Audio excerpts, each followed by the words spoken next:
Se ia tātou tāpuai I le atua. O te whai atu fo I a te outou, e whaingo fie o na ui atu o se kāmela I le pū o le au. E whainga tā o na sao atu o le mau oa I le mālo le atua. Tātou te talo mo le nganga pa ia. Lo mātou te mbae o I le langi. O le atua lavala ua fie o le tāpua inga. Mātou sauni e ofu atu le tāpua inga I o luma. Na ngona lavalo mātou whata wa alava. Lewa mātou mua I wala awai le manaulo wa nganga pa ia. A fio maia. A fio maia se I o tātou au fatasi. Ma e mafutaina o mātou tangata tāpua. Ina ia mātou wofo ina atu le nei tāpua inga I le nganga whamao. Fio maia, fio maia, fio maia oia ngāng sā. Mātou te tālo le ayala I lo suafa Yesu. Amene.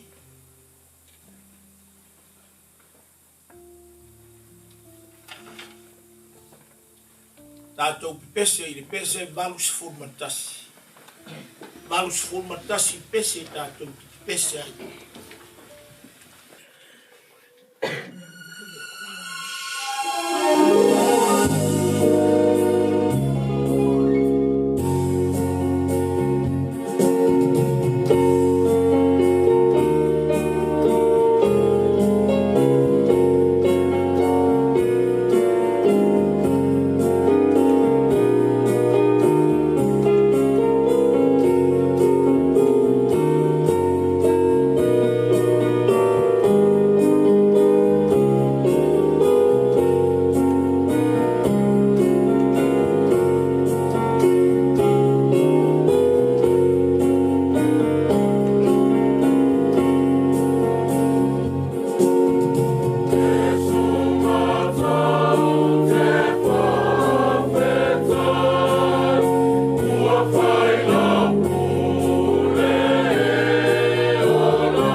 Faitau wina o le tuspa ia.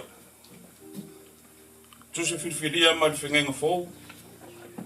Tuse le evangalia ma taio. Lona matau pas fulu ma le iwa. A matau le faitau le fai upo e lua se fulu. Se ia whangata mai le fai upo e lua se fulu ma le lima. whaafonga o lau whaitau wino o whiong pa ia o tātua tua. Ona whai mai lea o te tau lea ia te ia. O au tau sia nā mea uma, se asa mea o toe o tele I whaia. O tali atu Iesu ia te ia. A whaia te manao, ina ia atoa toa o na lelei o lawa miu. Ia e alu ma whaatau watu au mea, I le a watu ai ie maa titiwa. Ona ia te oe lea o le whaula inga o loa I le langi. I le e sau ma muli muli mai ia tia. Wo whaalongo le tau lea lea I le upu.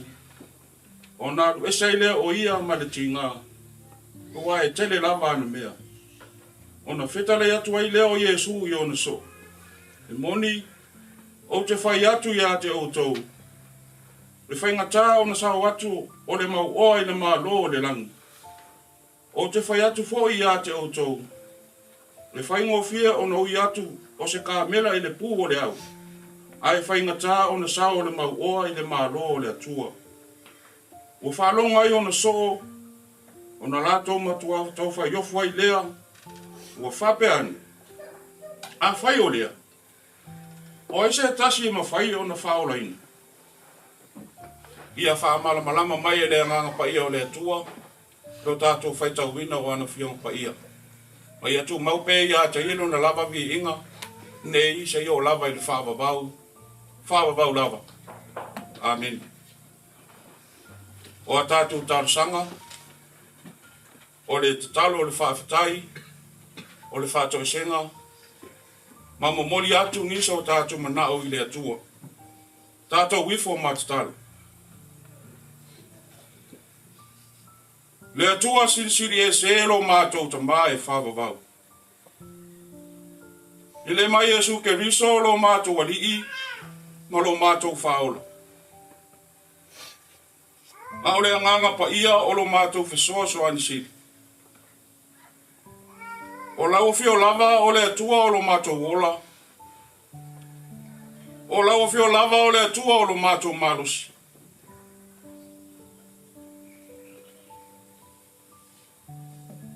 O lau fio lava o le atua mai le vavau, e o lava I le whavavau. O le atua mai le amatanga, e o lava I le ngataanga. O lau fio lava o le atua o ananafi, o le aso, ma e o lava I le whavavau. O atumu le langi ma le lalo langi I lo mamalu ma lo sirisiri esi. Whaafetai tere ta maa. O waua ma leifua mailo o atu nuu I le nei tae au fau. I le soifua maua ma le langi e mama.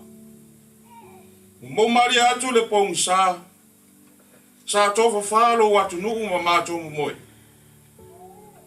O le uputau tino. E la ese tasi e whaiso na loto. Pe ana mou atu le pong sa ma mou atu ai ma lo mātou wola.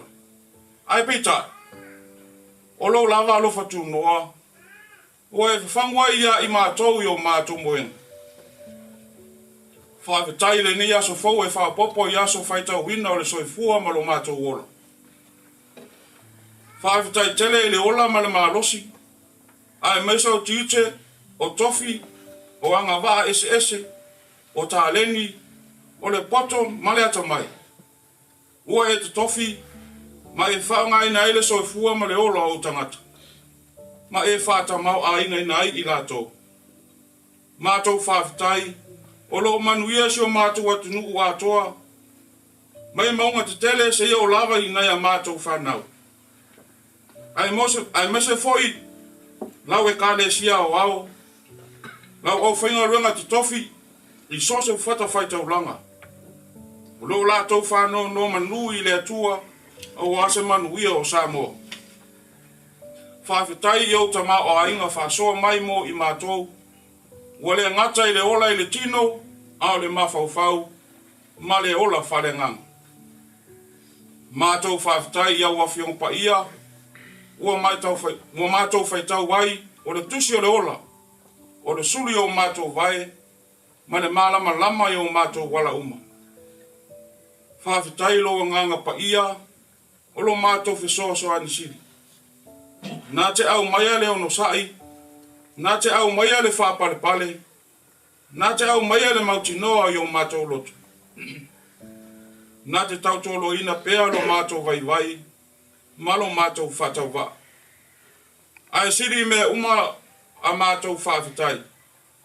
O Yesu ke risolo mātou whaola, le whaola tanga na ia te pena ina.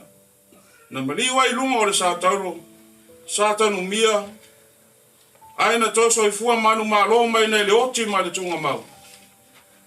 Ua fio a e le langi, ua nova tupu whātasi ma le atua lona tamā, i lona mā lo e whāwawau. Ia tu mau pēa i la ua fio, le vi inga le whamanu ma le whanetanga, o le pule o wao o le mamalu siri esi, nei se ia o lava i le whāwawau lava. Le atua mio tō nue. O lau fio lava o le atua o le alofa. La ngona lava lo mātou whatau waa i au lumba. La ngona foi lo mātou le ato toa i lau si le whanga pa ia. Awa o i mātou o se whanau o le fotu o le anga māsisei. O se atu nu e i lama po nā i luma o lau fio. O se tō foi ma lau fio. O lou whaapale pale i o mātou tangata e tō ilalo popo pēa i le anga sala i aso umma lo mātou ola. O le upu tau tino ta mā. O ai o mātou tau tala. O la mātou savali. O la mātou vaai. E o lava ia mātou whatinonga. Ua se maanga sala i le tangata i o lumu. O tiute matofi. O lo mātou wala wina. O le aiso mātou whamaonu. Tele mano noai o mātou whale tonu. Tele mano noai o mātou wangsala. E le o lilo lava i lau sila whangapaia. A ua mātou wole atu i lau wa fio i le ole ale tamawhai. A wale tamaai ia e whapale mai i loa lofa. Ma e whamangalo ina i mātou. Ai maisa le i fonga alo watu nuu i le nei tai au. Sina mata ua le tōtu pa ia o lo walo pelo Yesu ke riso, na whamaringi ina i lunga o le sātauru. Ia sausau ina i mātou malawa o tangata ngasal. Ia e whaiane le to fōu i to tonu ia i mātou. Ina e mawhai ai o na to e watu i mātou le mawhutanga wā lata. Ma le whaiwhai pēa malawa fio. Nei, maasa umalawa i o i le whawawau. Whawawau lava. I whaawafonga te tā loe. Leo walo mai au fonga alofa. Au mātou whaasifo atu i la o fio le nei tai au. O wā o la o fio le atua e mali ai o mātou mana o i mele nei uma. Mātou mana tua le lalo langi de vesi. O atu nuu. O lo lato sa iri pēr pule. O e o lo lato pule marisa wā i o tangata. O nai mātua, nai whanau. Lo matela ina le fia ai ma le fia feinu.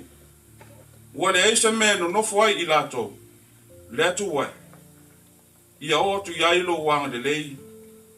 Ma lo file e mu mo i lato. Mana tua la mātou te talo si o mātou atunu pele o Samoa. E iai lo wanga de lei mo Samoa. Wa mala fale na atura. O lo longa o mafue. O matangi maro losi. O tau fō mai e ono la matia iso mātu watunu. Le atua lo fai. Ia e ufi madu Samoa i o ao anele. Ma ia e tafi e sea ia mea uma i lo alofa. Ia iai au whamanu yanga iso mātu watunu. Ma i le ao mamalu le malo ma le masiofo. Le sui o le fono sui tofia ma le wharetua. Le tamai tai pale mia o minsta o le kapeneta. O le fono usu a Samoa le pale meni. O ta mama tina mātutua. Sa ia o lava nei a mātou whanau. Ia e whamanuia i lo lātou wala wina. Ia e whaata mao a inga ina i lātou i le tino, mawhauwhau, male nganga. A wale tautua ino so mātou atunu ina ia manuia. Ia e whamanuia i lau e kade sia o ao. Le tatai fono, madalo lau a fono o le fono tele. Le au whenga o renga te tofi, o awa o fisosoani, o ti a kono se yo o lava na ya mātou whanau. Ia e anga le lei, ma e whamanuia. Le netai au fauta mā, o le a usu atu fōi o tangata tiu te mawhaiwa a mata o le newa yasu. Ia e fuwai pēa le mārosi ia i lātou i le tino ma whauwhau ma le nganga. O wale whātino ino o lātou wala wina. Ina ia manuia Samoa. O nei whanau ia o onga, ia e fuwai le poto ia i lātou. Sili o na awa mātatau i lā u fio, a wao le amatanga leo le poto. Ia e anga le lei ma e tausia i lātou i lau whire mū. Tu ina atu i lā u fio le nei aso. Fea lava a whenga soloa i ailo watunu. Ia tau tai lā u fio ma e pui maru so i fua ma le olo o tangata. Se taimi foi la mātou whalongo i lau whetalai mai.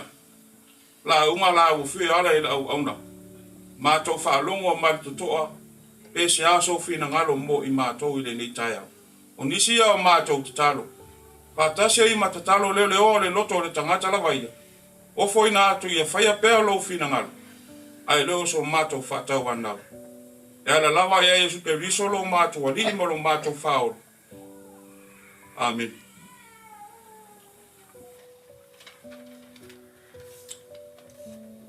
Suafa manu o Yesu ke viso le ao le kanesia. Matalo fatu Samoa le atinu pele i lau whafonga mai.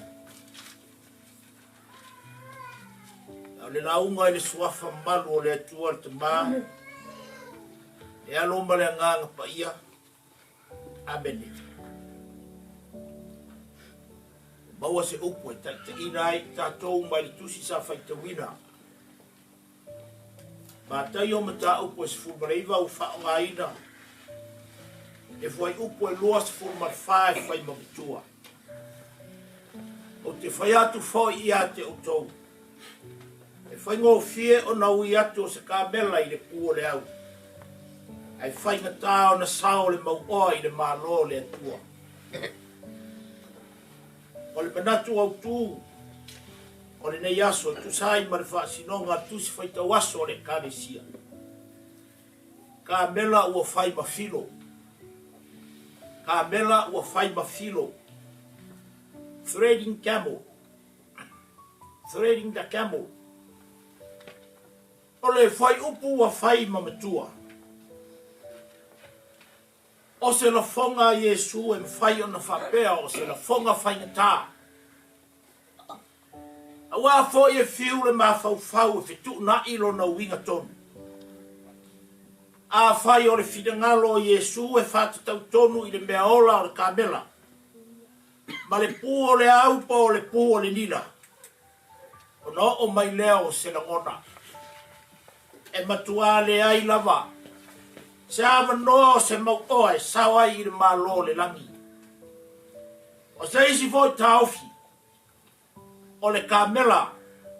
O se upu e no noa mai le ngangana e leni o lona winga. O se no noa. O se whaapona i le si o se mai ala poa. E tui i to tonu o le taula o se vateni. E whaolinga mai e mua o na tui le mai ai to tonu o le pū o le taula.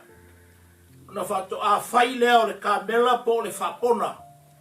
E le si o le maia. E ta ofi ai le maia mai le toi mabulu ese mai le taura. E tasi o le taime mawhai ai o na toi aru ese. Le maia mai le taura. E a fai a toi matala. Le kāmela po le whapona lea. Peita. A matala le whapona lea. Ona ta whea loa lea o le vātele ai tia ilo na taura. O se tasi foi o ta ofi whanei longa. O le kāmela. O le mea ola ave avenga. O le pū o le au. O si whai to toa wā piapi. I se vāenga o le pā o le ai Jerusalema. Mai whaau ngā lea whai to toa wā piapi. I le pō i taimi o le vavau. O taipi ua loka le whaitu toa teli. E wā api api tele le awa noa. E le ma whai o na tū sao ma savari.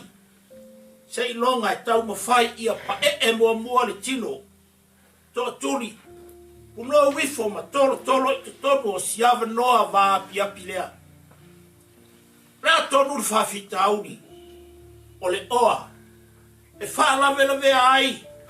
Le alu atu le mau oa i le tua. Ioi. E toe asia lava le fa vai ta oto ma le fea ngai tuai.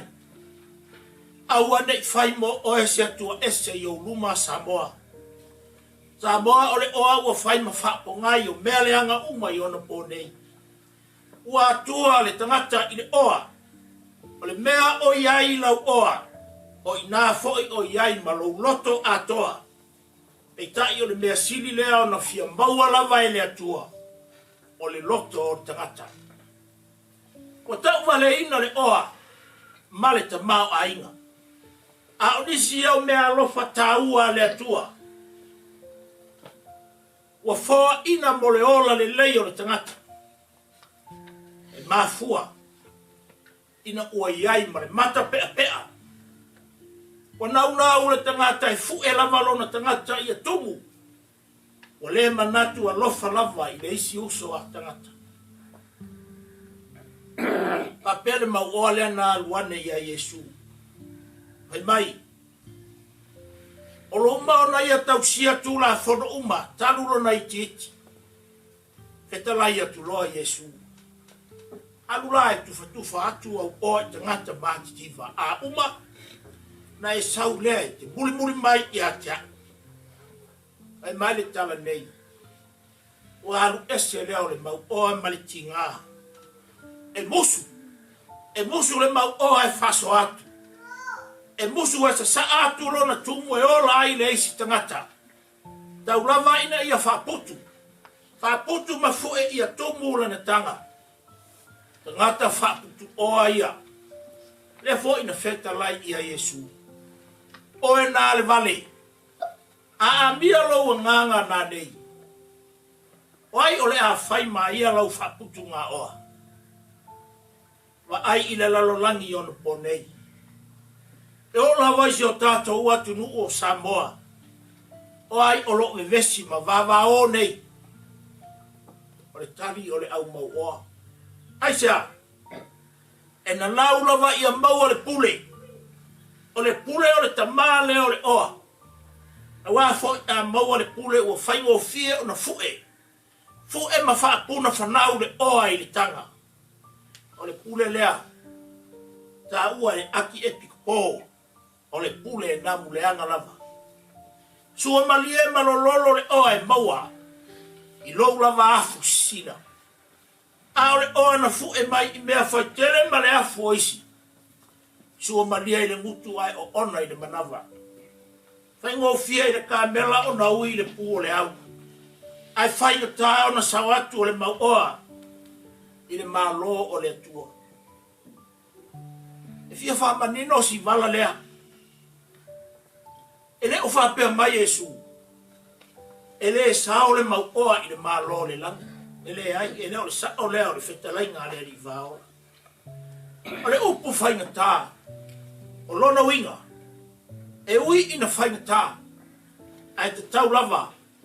Te tau lava o na iai sina amanoa i iti mo le mau oa. O le kamela. O se mea ola e tau tua le oa. E tau tua ma ta vela. I le vela o le toafa. E wha e o na lunga pea tanga tu tubu. O mea ai. O whangu vai. Whare ie. O isi mea uma. E toi ti e ai ma le matai. Kamela. Se mea ola lava e pua ngā tia lana au o ranga. E te tau o na mapuane i te tonu o le aai. Pe a tau muku le maranga. I le aai fuafuaina. Ka mela ua whai mawhilo. I le whai to toa wā api. Po o le pu o le au. E ai ea se hawa noa. E sao ai le ka mela i te tonu o si whai to toa wā api lea. Ua mua. Ave ese. Ave ese le matai o ti e lunga o le kabela. Samoa o le a e usu atu i au tiu te whai o le nei aso. O le a se matai o pu lea lo mawhawhau. O le le wha maoni. Ma ai se mea o ngai ngā oi pe a pōng sā. Ai a le whau anunga i le poto ua e maua. Ai mai se lava pe a maua se whaailonga mau anunga. Ua pule sā wā. Ua te. Ua mena o e wha pele atu. Ale ai ua tewa. Me fete na ua ale uru. Ai mango iwi le wha tinonga o le tiu te ma whi au. Nisi tu kulanga. Mawa ele poto. Wau lava ina lafo i mātua. E le malama. E mātitiva. Talo whai tu kulanga ia. E ula e pei o le ula le manulangi. E ula ilona tumau. E sao ai i la touia. Le ingoa o le la aulea o le ava. E tu mai fua ai ua ngase. A tu i lalo. Matai ia. O sao ea ka mela i le pu o le au. O tali e lea i lava. Tu i lalo. Tu i lalo ma pea tanga o tau pāpai oha. Oha e ringa aulo i mea whaitele. A venga ma mawhaia e le ofia i lava ka mela i le pu o le au. Wa sao ea ina wa tu ese a venga ma mawha. O le tali e lea i lava. Whaonge. Whaonge ka mela i a pa e. Wala po a tele. Whangau ngau ma whaano no wifo le uru. O le ata o le anu wifo i lalo. To tuni ka mela malona uru whaano no wifo. E ui ina whainga a le ata fo i lea o le anu o le mau oa i luma o le atua. A vi ese matai sa wā. Tu ina nau o tu mua i le loto. A vi ese a venga mamafa le ti Apollo i le olanga. A wifo la ia i lalo ma le loto mau lalo. E le o le to tuli o vai. A ia to tuli le loto masana mo whamaoni. O le whai to a wā piapi. O le pū o le au. Le ata le na e tau le nofo arii. Le nofo arii o whatani mai ai ke riso mo oe ma. Ai pangala valea. Pangala valea. O le nofo arii. Le pito i tua. Pito i tua le nofo arii o ke riso le tupu ma le a ai paia. Ai pito mai luma le sa tauro. O le whaito to a wā piapil nā. O le upu tatino. Sa moa malau whafonga mai. E ai le ai lava se isi ala e tau i a Yesu. Le ai lava. E a whai e le ofi lava le kabela. Maana tanga oa i le sa tau. Niko temo na fsoaswani. Le tu ina ifo. Le tino mariu o Yesu mai lunga o le sa tau. Le tau mate. O la e tau mta. O tau mta sa ia te ia. Wa faa mau ma to ese mai ana tanga. Mo Yesu. O umale lima mau. Ina ua langona. Pau leo le ala e sawai i le whaituto a vaa piapi. O le whakso atu. Wa ola fo ilona loto le whetelainga a Yesu. O le faa mau ilona ola. Ona o ia maritala ni lei. E mauai e ia. Au le faa perpele ilona ola. E mau ai a te ia. A e sauni. Sa moa ngā luenga o le ne yasu. So se tiute ma so se whaiva. Sauni e to ese lo wiloa. Sauni e to ese o uanga maa. To ese te tautua ai so se au onanga. Tautua ma le loto mau lalo. Tautua whambaoni. A taui o e tangata e le malie lo manao. Ai a taui oe e le atua. E malie a toa lo manao. Yesu la vaia. Na ia sa saa mai lo na tumu pa ia i lungo le sa taulo mo oe maa. Peitai. E le mawhai. Le mawhai o na tātou maua le atumu. Le mawhai o na tātou maua le atumu pa ia. Le a whai e le sa saa e se ina lo tātou tumu whare la lo lang. Tā mela ua whai mawhilo. E whai na tā. Ai mawhai ina ua tātou o ifo i le tafu e o le sā tauru. E ala i le salamo whabaoni. Whaatua tua i lona maliu. Amene. Tātou toi pepese i le pese se lau luos fulu malifitu. Se lau luos fulu malifitu le pese.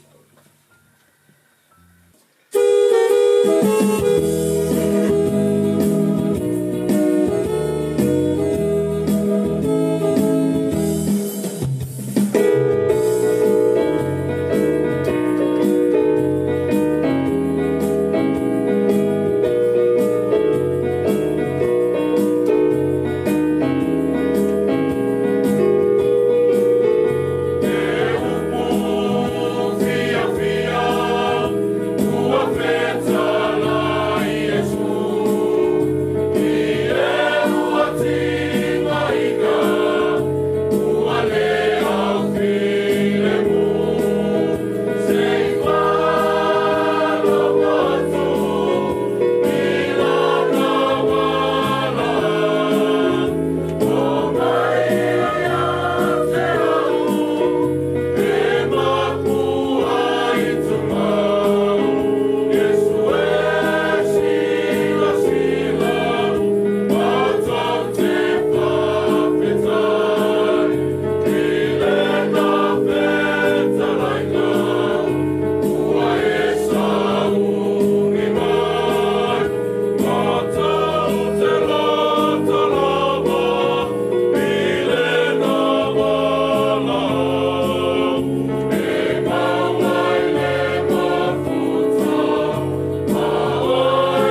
mātou whai uri titalo. O umana mātou tāpo inga le nei tai au. Fio I follow nganga I mori mai. Lo whininga lopa ia I o mātou loto. Le manuia ma le file mua la ua fio le atua le tamā. E lofa siri ese o Yesu lo mātou wani I mal whaola. Ma ia tu mau le mawhitanga malau lava fio a nganga pa iai.